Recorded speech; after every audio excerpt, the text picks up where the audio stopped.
Hey, welcome back, everyone. This is Susan Johnson on Let's Talk About It, and we have another great show today. My co host isn't with us today, but he's out doing wonderful things and busy.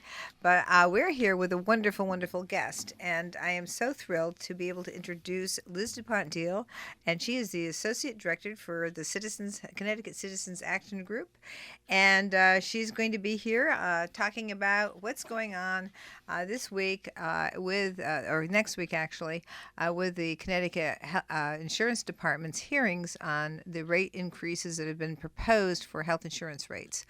But I just want to remind everybody that, hey, this is going to be podcasted on my website at the Capitol. Also, WILI Radio has YouTube, so you can also hear this show on YouTube. And the videos will be played on cable access in the next couple of weeks. So you can hear more about insurance, even though the hearing date, I believe, is starting on the 21st of this coming week. So welcome to the show, Liz. I'm so glad to have you here. And tell us a little bit about what you do as the Associate Director at the Connecticut Citizens Action Group. Hi. Well, thank you, Susan. First of all, it's great to be here. Thank you for having me, and we're really grateful to have the opportunity to talk about this important issue. CCAG, the Connecticut Citizen Action Group, we recently celebrated our 50th anniversary. We work on healthcare, we work on climate justice, we work on education, equity, and democracy. And our goal is to really give the citizens of Connecticut a more equal footing and a voice to, challenge corporations in power and work towards a more just Connecticut. So we've been at this for quite a long time, and we're happy to be here. It's the 50th anniversary. I can't believe how time flies. Oh, a couple of years ago, actually. We've rounded the corner on it already. I remember. I think that wasn't Toby Moffett part of that. That's right. Yeah, yes, I remember that. He was one of our directors. Yes, our alumni are the very best. Miles Rappaport, Ralph Nader was our founder. That's right. Yeah. Yep. So this is wonderful, and you've done wonderful work. And I remember I was part of some of that group off and on over the years. And we were really pleased that we have an organized group that can help work for the citizens, because the only way we get anything done is if we're a group. Yes, people are more powerful together. That's what we're about. Yes, exactly. And I found that at the Capitol, everywhere you go, if we create relationships and we get together and we talk about things and we figure out our differences and work to a common goal, then that's the way that we get stuff done. And so this is wonderful that you're working on health insurance as well. Yes. Well, let me tell you about this campaign. Yes, please. So CCAG has been working on healthcare for quite some time. Our goal is healthcare for all people. We work to protect and expand public programs, but we also are seeing the need to call out and identify the billions of dollars being spent on things other than healthcare in our current system. We're paying for universal healthcare as a society, but we're not getting it. What we're doing is making rich people even richer instead.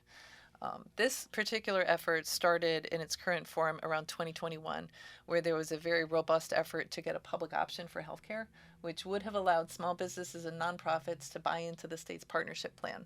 It would have included them in the negotiating power of that plan. The health insurance companies would have administered that plan. It still made money, just not enough for them. And so 5 of them sent a letter to Governor Lamont, and it was basically an extortion letter. And they said, if you pass the public option, we're going to take our jobs and go somewhere else. And unfortunately, a public option did not pass that year. I remember that. I co-sponsored the legislation. We had a group. Governor Lamont was part of the presser that we had at the Capitol supporting the public option. And then, what you said is that they said, okay, we're going to leave Hartford. Aetna will leave Hartford. They have that big giant building. They're going to empty it out. They were going to do all kinds of things to the so-called insurance capital, which really, there are a lot of other places where they have a lot of businesses now, not just in Hartford. But Hartford, of course, is, we have a cycle here that we have to kind of address, and that is to stabilize all of our communities so that they're not as dependent on one particular group, and make sure that they get recognized for, instead of being called distressed municipalities, I call them serving communities, because they serve the state and they serve the region with all kinds of services that other municipalities just can't do or won't do. So we have that situation, and it wouldn't have been as dire a threat, I don't believe, although certainly having them all run out of the state wouldn't have been good. certainly not at all. But to be in that situation where we also have under cared for our urban areas, that is something that created a lot of distress. Let's Yeah. say. Yeah. Well, whether it would have happened or not, too, is an open question Certainly. because we do have a highly skilled workforce in Connecticut, which they do need. But, Yes, but that's one, right. That's a yeah, very good point. yeah. So, what CCAG started to do in 2021 was to put together and publish some of the information about how these health insurance companies are actually spending our money. And a lot of it, by the way, is public money, as we've seen them receive a lot of public aid for COVID relief and also for Medicaid. Hmm. So, Tell us about that because that I want to hear. I want to hear just what they're doing and yeah. your summation of that. Yeah, that'd be great. Yeah, well, so first for the current effort, these insurance companies, we started publishing data on how much they spend on CEO compensation, how much they spend on gross profits, and also how much they spend on stock buybacks. I don't know if everybody's familiar with stock buybacks, but essentially, some people credit the Great Depression for overuse of stock buybacks. When a corporation has so much money that it decides to purchase back shares of its own stock, thereby making less stock available and adjusting the price of the stock, right? So typically Right, exactly. it's executives that get this. So what we've started doing is publishing what they spend on stock buybacks. That's good. And I just want to add Yeah. one of my favorite things that people hear me every so often. They were illegal until Ronald Reagan became the president of the United States back in the 80s. And then he made it possible for stock buybacks to occur all over again. Correct. Vox has a wonderful explainer video on stock buybacks, and we're beginning to tax them a little bit more. But yes, They so, should be illegal still, and that would be a real reality for everybody when they would see that stock buybacks actually right now are distorting our economy to a large extent. And that is not the right way for our corporations to operate. right. But we have given under the Reagan program, which is still has not been addressed, and people say, "Why are you still talking about Reagan?" Why? Because the laws that were passed under Reagan are still in effect today, and this is one example of that. Yeah. And think about some of the other things that corporations could do with this money. They could raise employee wages. They could Yes. invest in facilities. They could invest in research. Or they could lower your premiums or pay for more of your claims. Claims denials are another issue that we can get into. We certainly would love to do that. As a former person who worked for legal assistance to Medicare patients and also Yes. for the Center for Medicare Advocacy, Yes. all I did was deal with insurance denials over and over and over again. But we'll get into that in a minute. We sure will. Okay. So for the past 3 years, CCAG has been publishing on an annual basis data on all of this information. And this year we did it again, and we put it together and we released information on specific companies every week. So we had a week we talked about Cigna. We had a week where we talked about Anthem, which has now turned itself into Elevance. We had a week talking about CVS Health and about United Health. Combined, these four companies in 2022, guess how much they spent on just these three data points that we're talking about? I can't even imagine how many billions. I'm Did they gonna- get to a trillion? It's close. It's close. Well, I can tell you the state of Connecticut budget was in the neighborhood of $22 billion. Right. These four companies spent $400 billion on these areas. Just think in about the difference. 2022. I mean, when you think about a billion, if you had dollar bills stacked all the way to the moon, I That's think right. it is. The visualization is Yes. astonishing. Yes, it is. Yes. So if you have us with just 22 billion, That's how right. many universes can we go through there? That's right. And but then 400 billion for the insurance. These four companies. Which say that again. Which ones are they? $400 billion. Anthem was the one that signed the letter to the governor, and all of this is on our website, by the way, ccag.net. And there's a Five Families page on that with all this really called out. That's an excellent page. I went on that. Yeah, so this is Elevance, Cigna, CVS Health, which merged with Aetna after fought hard to merge with Aetna, and now, by the way, is not disclosing how many jobs they will actually be cutting in Connecticut with their recent announcement, and United Health. The fourth company was Harvard Pilgrim and Tufts. They've subsequently rebranded themselves as Point32 Health. We did not include them in this because they're a nonprofit, but that was another player in the Well, letter. and then the state of California just filed a lawsuit against Cigna because of the algorithm that they have for claims processing that has actually automatically just denies. That's right. And but we'll get into the denial stuff. But I just wanted to mention that at the time, at now, because when they have all this money and they're utilizing it for all different types of things like stock buybacks to raise their Right. prices and keep everybody out of the stock market if you're just an average person. Right. This is how they keep their stuff within their little group. Yeah, this is a Their problem. little 1%. And why this matters in August, why CCG doesn't take the month of August off, is that the Connecticut Insurance Department has received requests by many of these companies to increase the rates to individuals and small businesses. So these companies have to go through the state insurance department in order to get permission to raise premiums. And so we and our members are asking that the state insurance department not grant these increases and instead take into account the true factors that are driving the cost of these rate increase requests are not justifiable, especially when you take into account the money that is spent on these other factors. Well, I just want to kind of think about something as we go through this discussion, and that is the fact that these are what we know as health insurance plans. These are Connecticut regulated plans, which we're down to probably about 35% of the health insurance plans now are regulated under the state of Connecticut regulations. Now, there are self-insurance, or actually they're not really insurance plans. They're trust fund plans. They're self-insurance under the ERISA law that was passed in 1974. The Employee Retirement and Income and Security Act was done because the corporations failed to fully keep enough money to pay off pensions, and all of a sudden when it came time for people to retire, they didn't have enough money. What do you know? So so they passed ERISA, and these cases have gone to the Supreme Court when states try to regulate the policies. And so what happens is when they try to regulate the policies, the insurance industry sues and usually wins when any type of state regulation occurs.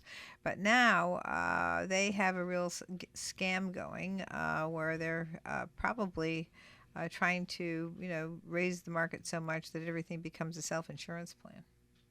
That's my guess on the game, rather. Well, their motivation is not to serve you well and give us health care.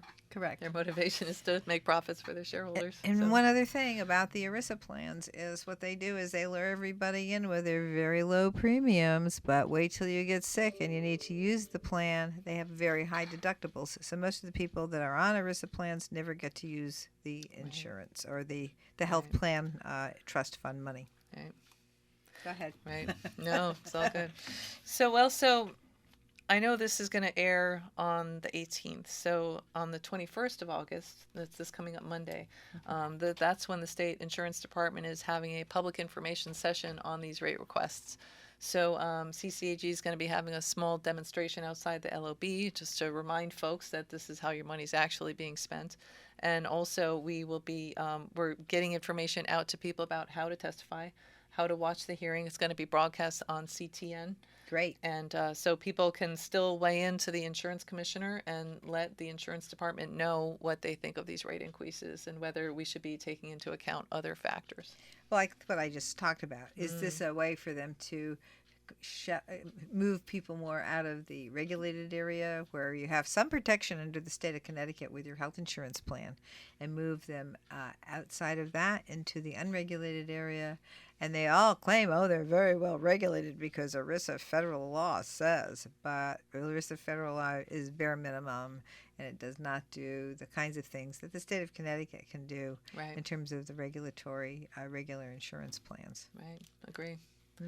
One other factor, too, actually two more not small factors, but are the fact that a lot of these companies have undertaken a lot of mergers and acquisitions, and most of them also own pharmacy benefit managers. Oh, this is something that's very, very... Please explain PBMs. So they're also in the business of, establishing the prices and providing you with your drugs that then they also approve, whether the insurance will pay for it. Yes, indeed. They are that middle. So let's just get a little visual going here. Right. The PBMs, and they are right in the middle. Right. And they got the advantage. They see what's coming and what's going. Right. And so they are That's there. a good way to put it. Yep.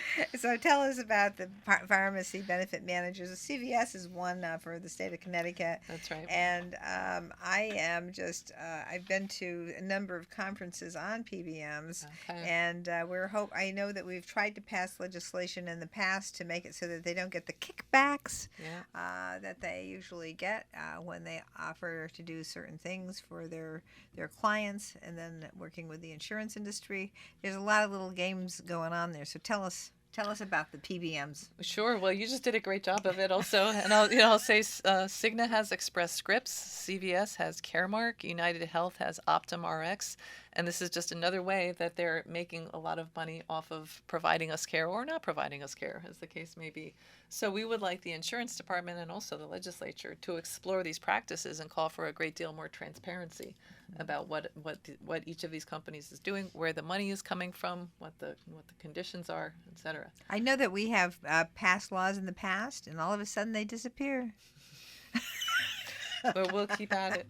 We have to do that, but I think we have to really, along with the insurance regulatory increase requests, I think we also have to do just constantly tell people about the health insurance system.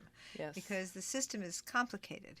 Yes. And this is something that they do on purpose, because the more complicated it is, more people will just go, okay, whatever. Yes. And, it's very, very hard to make sure people really get the bandwidth to, push forward. Yeah. I mean, and funny you should say that, because our press release on the matter is on our website, ccag.net, under news, and that has links to everything that I'm talking about, our most recent press release. ProPublica has done some fabulous work on Cigna's automated claims denials, which you mentioned. They're not the only ones that do that. There's a congressional hearing now underway. But basically, they set up an algorithm, and a doctor could approve thousands of denials with the click of a button without having read them. And so this is considered best practices. Cigna's refusing to renounce this. So that's one thing that's happening. Another thing that's happening is ProPublica has also done some very, very good reporting on the fact that the claims denials rates are astonishing. A really appalling number of claims are just routinely denied. But the number of ones that are appealed is vanishingly small. Very few people have the wherewithal, the bandwidth, the energy to appeal a claim when it's denied. So the way our system is, your doctor orders something for you, it gets submitted to your insurance company, and very often it's denied for reasons that are not good, and few people appeal those. So that's just another way that they're making money. I have to just say one thing, bring it down to what happened to my mother about 20 years ago. And when I was still, longer than 20 years ago, maybe, when I was still working as an advocate for Medicare beneficiaries. And my mother has always had asthma, breathing problems. And, one of the things that my mother could have used was a nebulizer. So she was at the emergency room, and I was there with my brother. I said to the doctor, well, she's had this problem. You obviously see she's really, we don't want to have her admitted when we could maybe treat her with a nebulizer. Oh, he said, well, the insurance will probably deny that. I said, you order it and you let me appeal the denial. I said, do not worry about the denial. I will take care of any denials.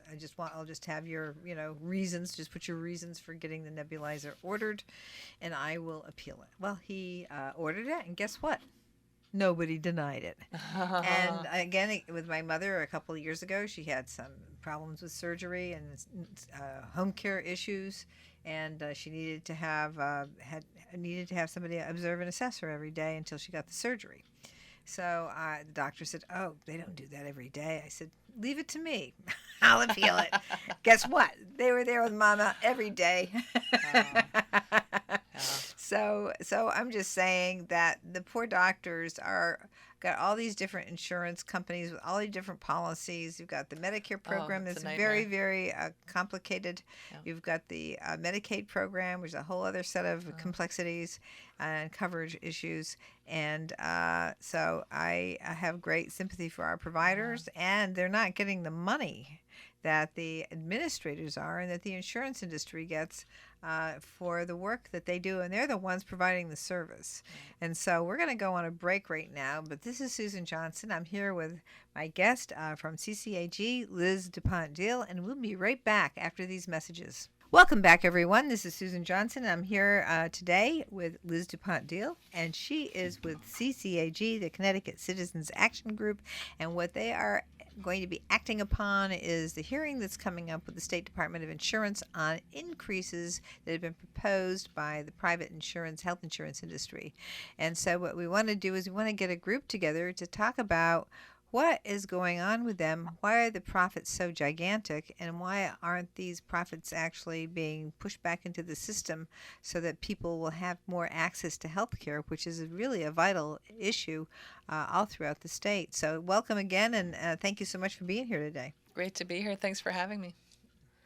Yeah, so I'll just reiterate, CCAG and many of our partners and allies believe healthcare is a human right and everybody should have healthcare. So we work to protect and expand public programs and to chip away at the profiteering and the extractive nature of the health insurance company as it has evolved or metastasized to its current state. Oh, good point. Yes. Well said. Right. So for the hearing coming up, I think we touched on this before at 9 a.m. this coming Monday, August 24th, the Connecticut Insurance Department will be having an informational session. They're receiving public comment. There's instructions on how to testify at ccag.net. So you can either submit testimony ahead of time or even after the hearing to the commissioner, and it'll be part of the public record and something that's considered. How long after do you have to submit the testimony? If you can't make it for the 21st and be part of the public meeting, or how much longer after that? Because some people might want to just listen to the meeting, get ideas on exactly what their feeling is about how to testify. Because it's very complicated. Right, great point. They may want to reinforce or raise a different point. Yeah. They're going to be accepting comments up until the time that a decision is reached. Oh, wow. So that's kind of, yeah. But try and get them in, I guess, in a week or two. I'd say a week anyway. And we'll be keeping people up to date on our website and our social media channels as well. Great. Wonderful. Very, very good. So that is important to get the testimony in and to see, see if the insurance commissioner has any ideas in terms of some of the information, the intimidating push that occurred when they did the public policy proposal and how the insurance industry decided they were not going to participate in Connecticut anymore. I mean, could you just tell us a little bit about where we could get information on that? Oh, I'm happy to. Yeah. Well, like I said, our website, ccag.net, has a great deal of information. We also have a Facebook page where we continually post pertinent news and updates, and that's available at facebook.com/CTS5Families. So Connecticut's 5 Families is the Facebook page that you would want to search for.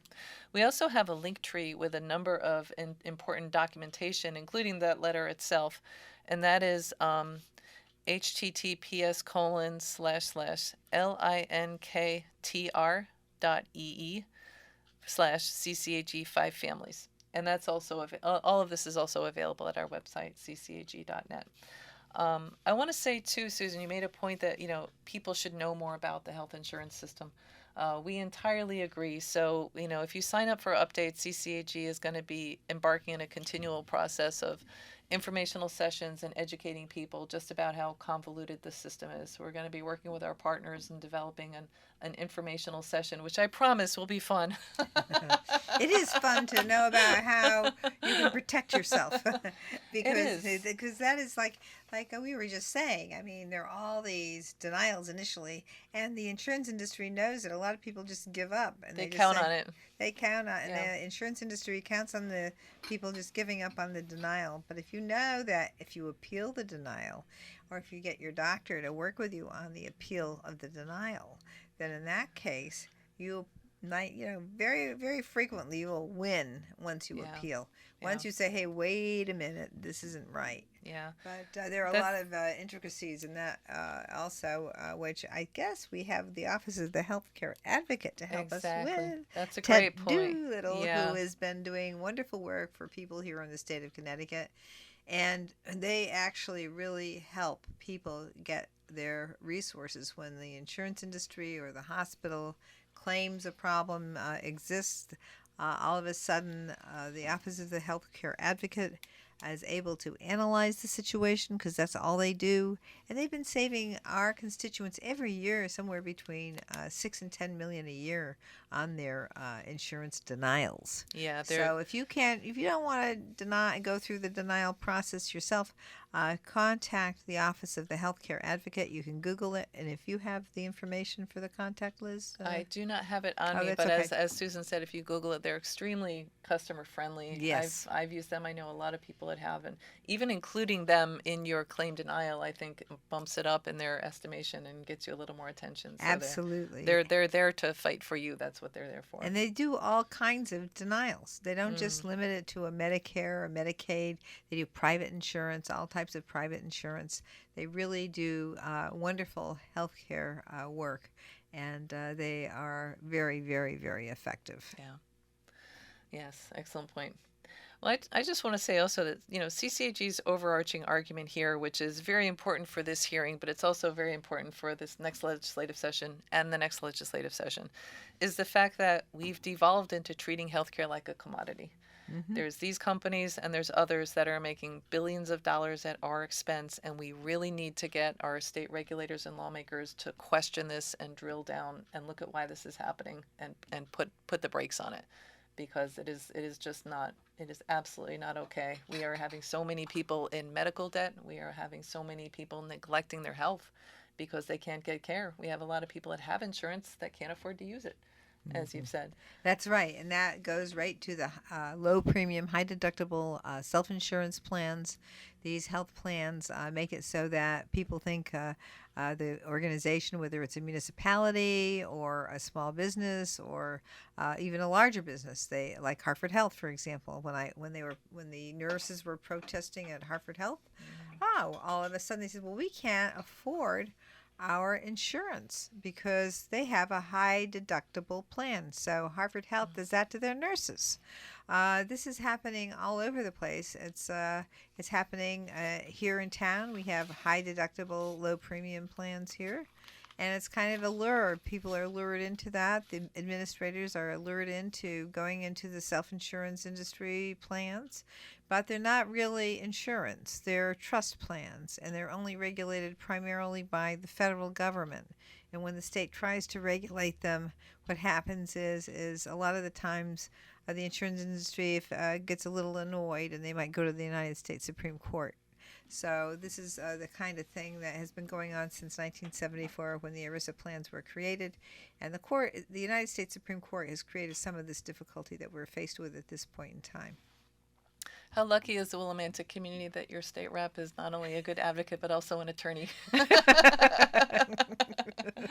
Well, thank you so much for your kind words. Well, they're meaningful. They're you. not empty.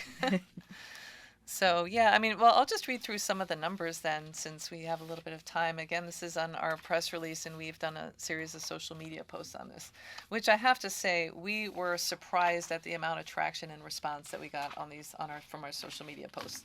We spent a week looking at Cigna, we spent a week looking at CVS, a week looking at United, and a week at Elevance, which used to be Anthem.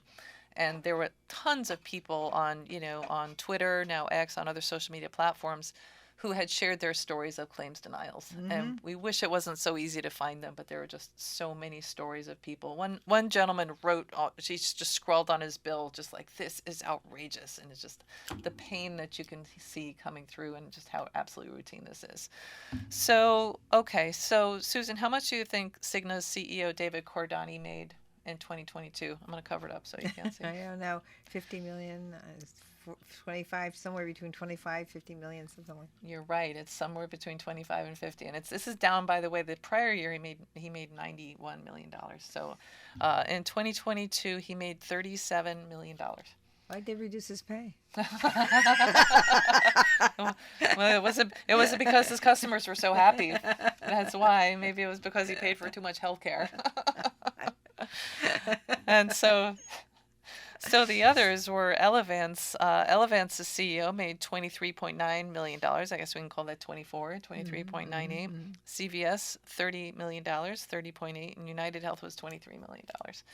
So there's a lot of compensation. I can't imagine. Our post also juxtapose this with the average worker salary. So Yes. if you want to visit any of our social media pages, we have all of that information available. Yeah, no, we So have, a lot of, we have about, in the state of Connecticut, almost 1 million people are getting some type of Medicaid subsidy. And mm-hmm. this is the so if you're looking at the income here of people making several million a year, and then you look at the fact that we have a third of the population here eligible for a subsidy through the Medicaid program, you have to realize just where we are in the society and what has been happening over the years by allowing the corporations to take more and more from the average people and not really give back what they're supposed to give in terms of coverage for these services, and then basing their request for the increase on all the services, whether they were, however they come to the conclusion that they need this increase, is interesting, let's say. And like, for example, advertisements on TV, is that included in their budget and how they promote the increase in the cost? And if that's the case, then the people who are running the TV station kind of want to keep that money going. And they wouldn't be opposed necessarily to an increase in the insurance rates. Right.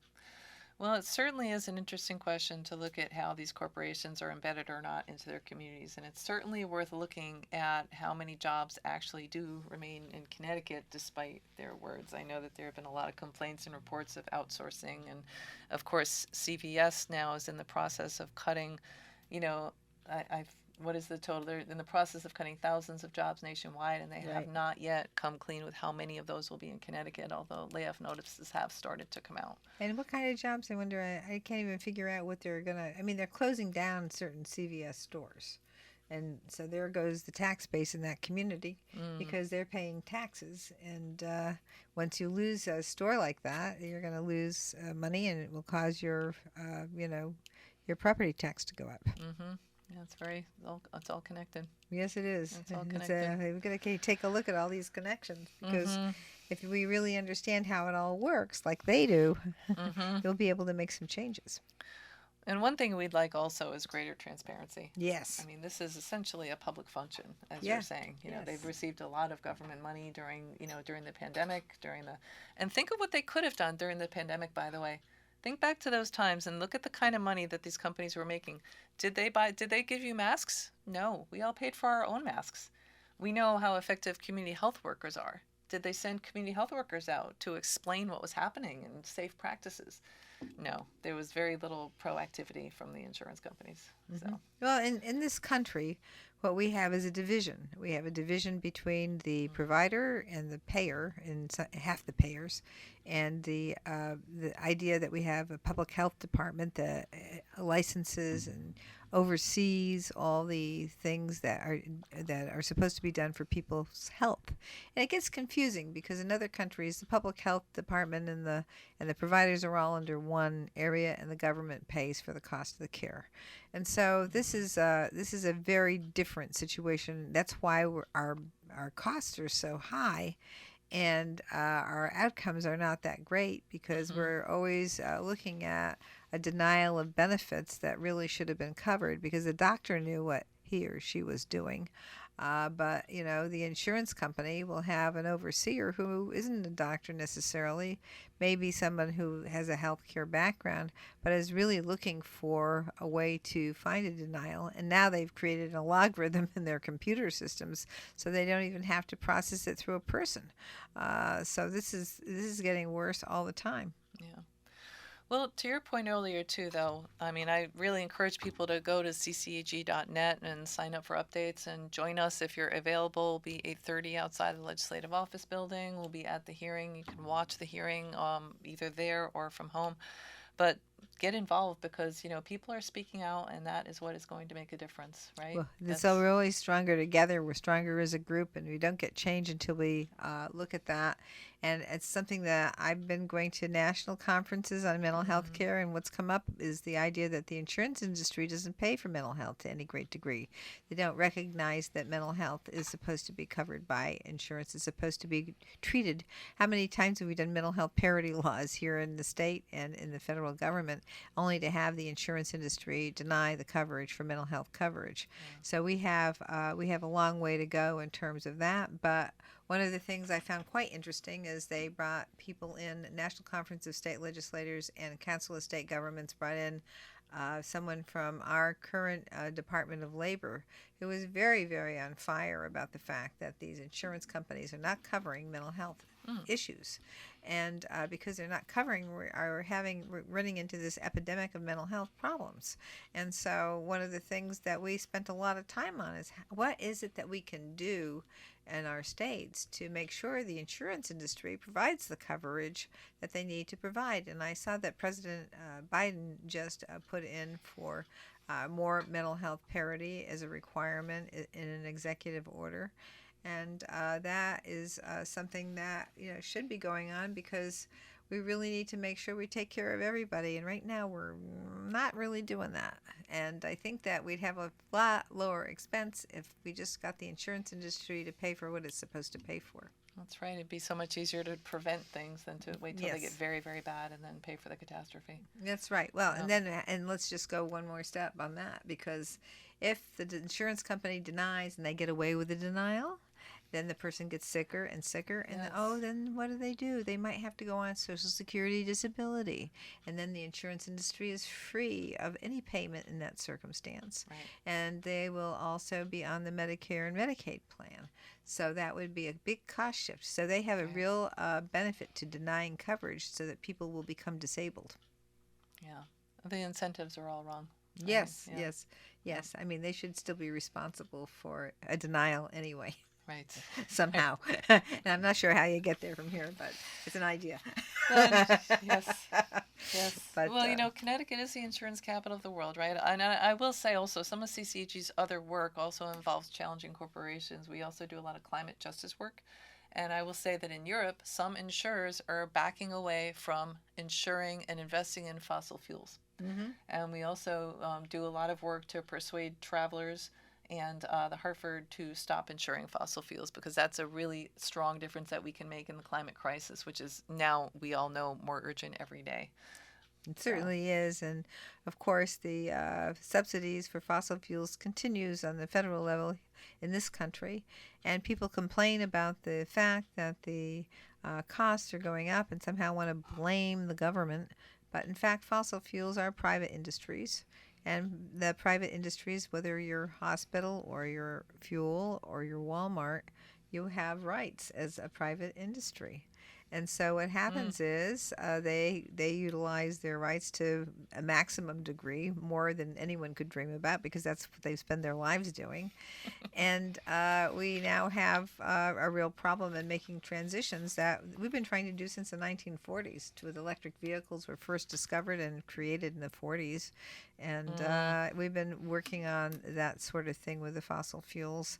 So it's a long haul, but they are supported, and they're an oligopoly, and they have national and international systems now that they've developed over the years to control, in some ways, the elections of the countries.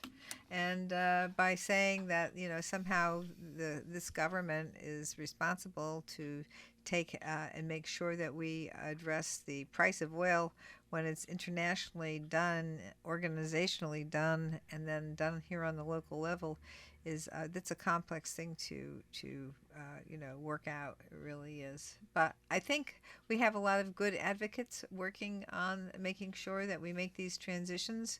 And the thing is, we got to keep working at it, because we can't let it go. Whether the oil industry really needs to make its transition as well to more sustainable things, and they have the money to do it. And I would say, if anybody has moved, to go to ccag.net and sign up for updates. You can elect to receive updates on both healthcare and on climate, because we're going to be doing a lot of work this fall to show Connecticut what other states have done, which is really informational and potentially transformative. Maine has lots and lots of heat pumps, which Yes. are fabulously efficient and effective and a very good way to improve health, make an environmental impact right away. Same with solar arrays, solar Mhm. panels on homes. So we're going to be definitely reaching out to people into the legislature about that and Yeah. to the governor. I'm hoping to see more solar carports too. I Yes, think the solar absolutely. carports are Yeah. good. You don't have to worry about your roof, and you Mm-hmm. can utilize them. And when we do the electric vehicles, you have a solar carport, Right. and Yeah. those are things where you can really set that up with your charger and Mm-hmm. do it that way. It's also a good way to just put it in when the power goes out. You put the backup battery in with a solar. So I'm interested in the solar carports. I Mm-hmm. think that that's a way to go. And I think also we ought to be looking at trying to put the solar panels in parking lots and on buildings and at malls and things like that, Yeah. because there you'd be able to generate a lot of power, and Yeah. I'm really looking forward to maybe getting some good tax credits in that area. Excellent. Happy to hear So, that.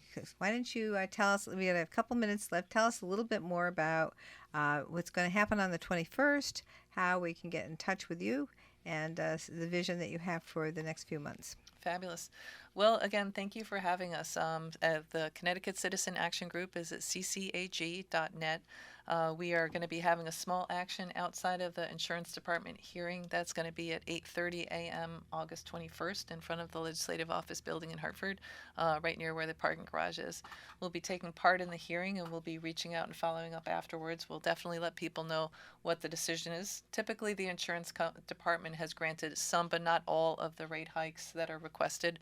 We're hoping for none, but we will definitely inform our members of what the outcome is and opportunities for advocacy moving forward.